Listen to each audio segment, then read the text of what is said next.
Tell me a little bit about your life growing up as a Taiwanese American. Where did you grow up, and what was it like for you? I grew up here in the Bay, in Cupertino.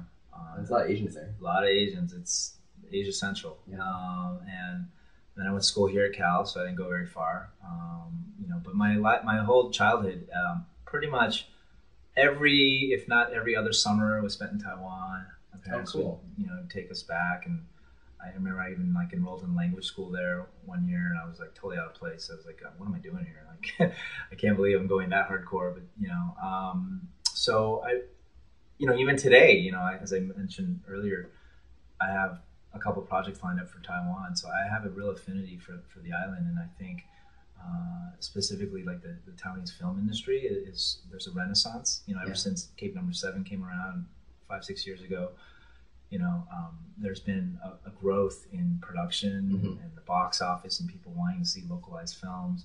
And for me, being kind of a person of both cultures, I'm trying to find this zone, as a go-between, a bicultural person who can help Taiwanese filmmakers find opportunities in the West and vice versa. Because people are looking towards Taiwan as a place that's of interest, particularly because of not only Cape Number 7 locally that brought, kind of lifted the tide, but the fact that Lee is he's making a big push. He's really he's great about it. He's always he convinced Martin Scorsese to shoot his next movie there. Wow. I remember reading about that. Yeah. So now you also have a couple films.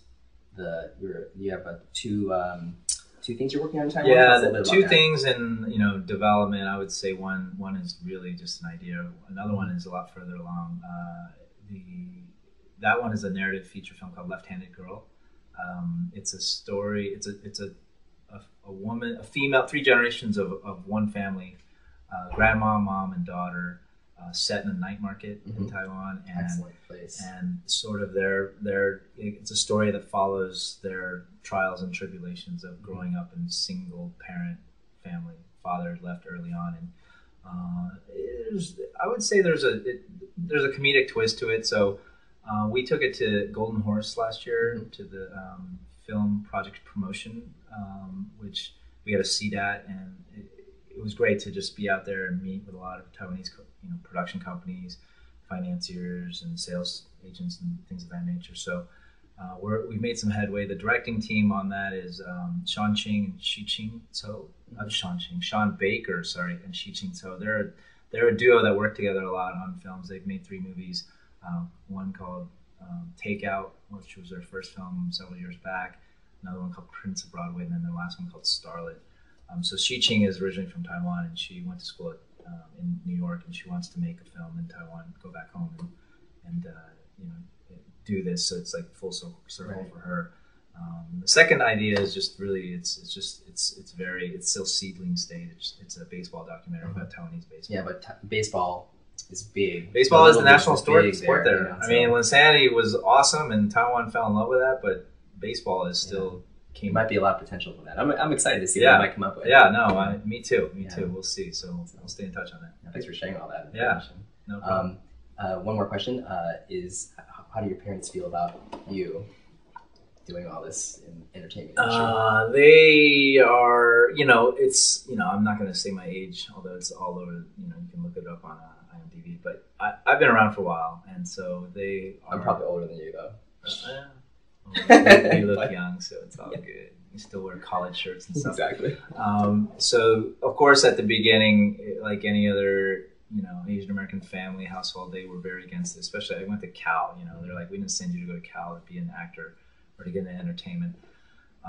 And when I set off and started doing this at first, they're like, look, you can do that on the side if you. As long as you do other things as you're living in your career, and they need to be respectful and so on and so forth. So I did for a while. In New York, I was working a desk job, a corporate job for many years. I was lucky. I had a flexible enough situation where I could hop out and audition and take some time off if I needed to work on things.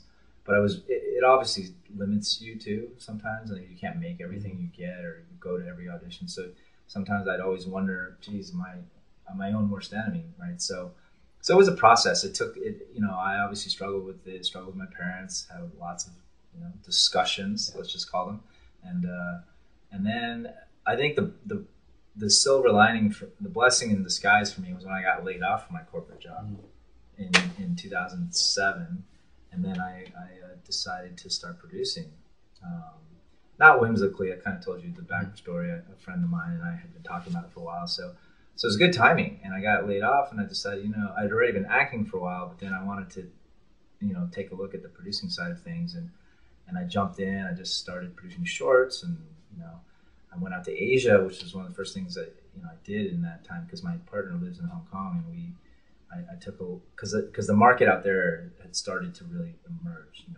Like I said, Taiwan, mainland. Hong Kong actually is a different story. It's kind of reverted, but the film industry is booming now, right? Or it's starting to really grow, and so it was really good to get get the lay of the land out there. I actually started working on some projects out there immediately, and then, so now I shuffle back and forth, and and now my parents are like, well, you're doing okay. You're somehow surviving, so I guess what can we say? Yeah. But I think they're, in the end, like they're happy for me that I have been able to get some degree of success, but like I said, you never know what tomorrow's going to bring. Right.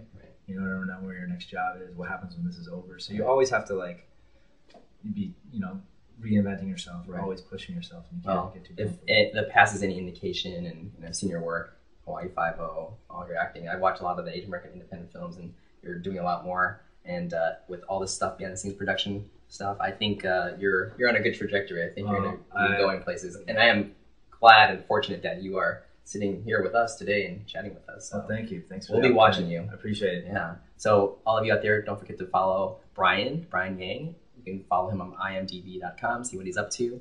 And don't forget to follow us on TaiwaneseAmerican.org. We will see you next time. Thank you. Thank you. Thank you, HoChie.